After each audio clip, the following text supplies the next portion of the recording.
السلام عليكم ورحمة الله وبركاته.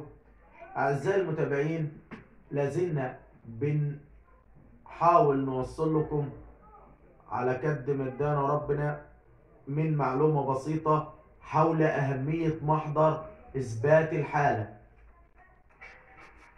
منفصل عن مراته ومحكوم لها بقضية نفقة ليها ونفقة لصغارها، وفجأة الزوجة رجعت له العيال، بعتتهم له.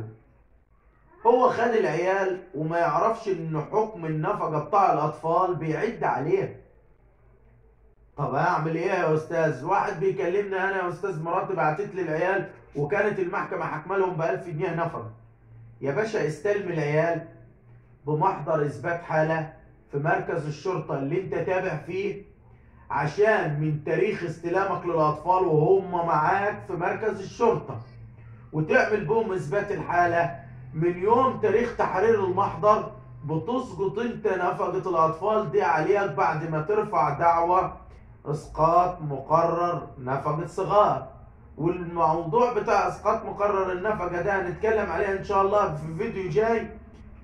فلازم لو إنك انت عندك نفس المشكلة، لا ما يعني استلم الاطفال ماشي بس على يد محضر.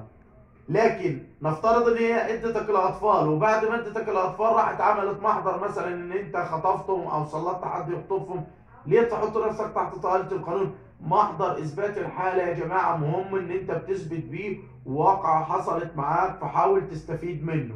انتظرونا في فيديو جديد ومعلومه جديدة.